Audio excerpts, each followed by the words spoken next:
For today's video guys, papakulo tayo ng mainit na tubig para sa natin.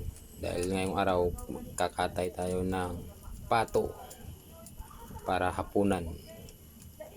Kaya ang una natin gawin muna is magpakulo muna tayo ng tubig para pangtanggal ng balaybo sa pato na kakatayan natin.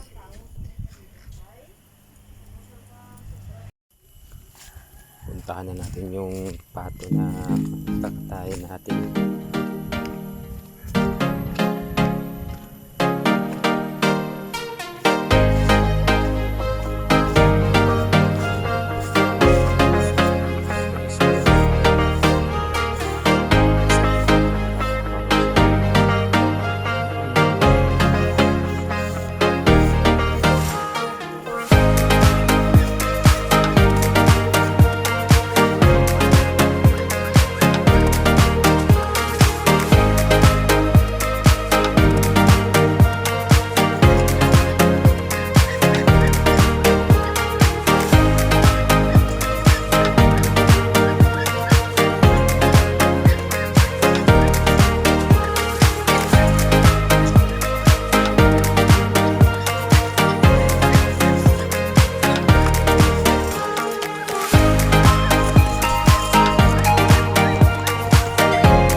Ngayong hapon pala ay magluluto tayo ng adobong pato.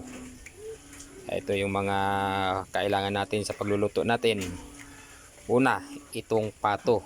Hindi to talaga ito mawawala kasi ito yung pinaka-importante. Sunod, yung mga ricado natin. Tapos yung aswiti, pure na pure. Yan, pure na pure yan. Galing pa yan sa gilid-gilid ng bahay namin. At saka yung buko juice, pampakulo. Kaya ano pang hinintay natin? Lutuin na natin. Gawin natin yung tanglad para matanggal yung niya, tanggal yung lansa.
Tayuin lang natin ito para medyo masarap.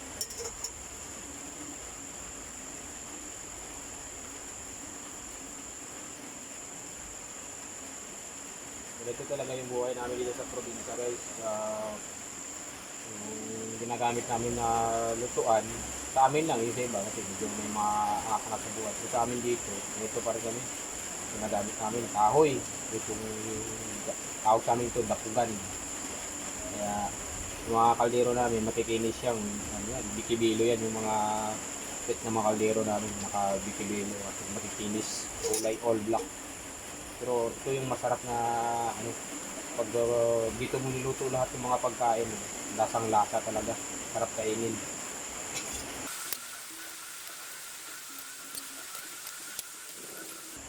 Pala, shout out pala sa mga followers ko na nag-follow sa akin, saka sa hindi pa, shout out na rin, saka follow nyo rin ako para tataas na yung mga followers natin para maka-earn na din tayo.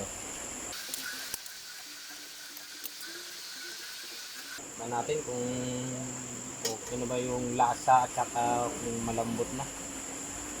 Hindi mo nito eh.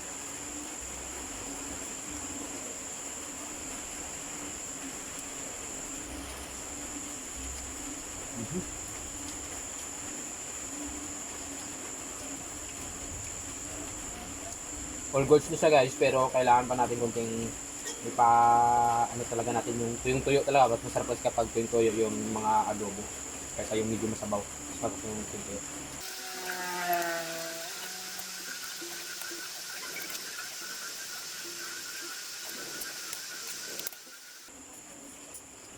Okay. All goods na siya guys, all goods na.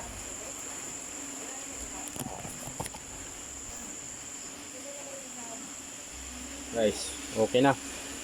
So, pwede na tong tirahin guys. Kainin na natin to. Yan na yung finished product na niluto natin na adobo na pato.